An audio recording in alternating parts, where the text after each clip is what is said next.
Dès ce samedi 12 août, M6 diffusera en prime time la première saison de Fantasy Island, le très attendu reboot de l'île fantastique, la série culte des années 80. L'occasion de revenir sur le destin tragique de l'acteur français Hervé Villechaize, l'inoubliable interprète de l'adorable Tatou. Créé par Gene Levitt en 1977, l'île fantastique a indubitablement marqué les enfants des années 80. La série qui se déroulait dans le Pacifique, mettait en scène le très mystérieux et charismatique Monsieur Roark, incarné par Ricardo Montalban, et son acolyte Tatou, Hervé Villechaize. Ces derniers avaient pour mission d'exaucer les souhaits les plus fous, vraiment, et les rêves impossibles des invités de leur île fantastique. Évidemment, rien ne se passait jamais vraiment comme les invités l'avaient imaginé. Pour le plus grand plaisir des téléspectateurs. Dans cette série, comme dans la mythique croisière S'amuse, les invités célèbres se sont succédés, Tanya Roberts, Peter Grave, Marky Post, Leslie Nielsen, Sammy Davis Jr., Janet Leigh, la star de Psychose, sont notamment apparus au fil des 154 épisodes de la série. L'île fantastique a finalement pris fin en 1984, victime d'une erreur de la production. Cette dernière, sous-estimant la popularité d'Hervé Villechaize, avait décidé de virer le comédien en 1983, alors que celui-ci exigeait un cachet identique à celui de sa co-star. La disparition de Tatou ne sera pas pardonnée par le public.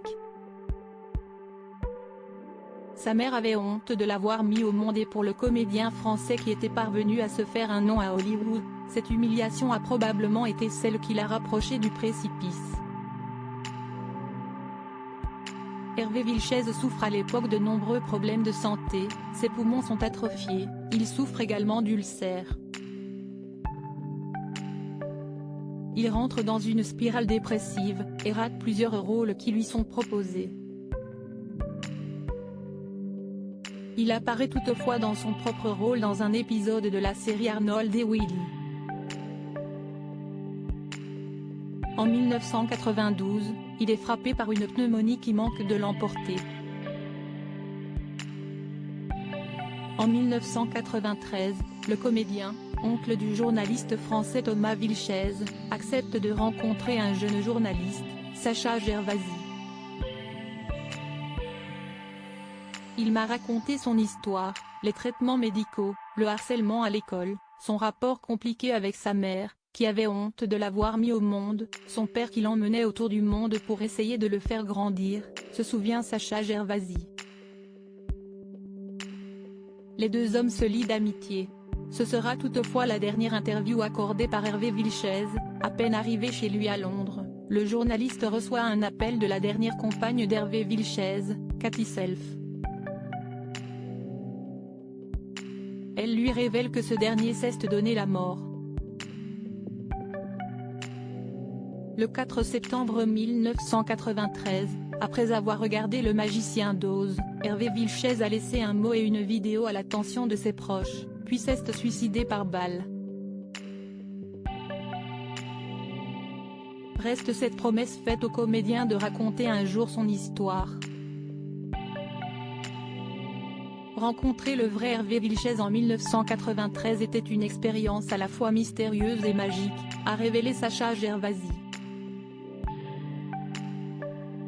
J'étais un total étranger pour lui et il s'est littéralement livré à moi. Hervé a changé ma vie, admet le réalisateur de My Dinner with Hervé avec Peter Dinklage. J'ai fait la promesse, à cet homme que je ne connaissais ni d'Ève, ni d'Adam et qui en quelques jours a fini par devenir mon ami, que je raconterai son histoire, conclut Sacha Gervasi, avec émotion. Si est-il de là que vient le film. Et je suis la dernière personne à qui il a parlé.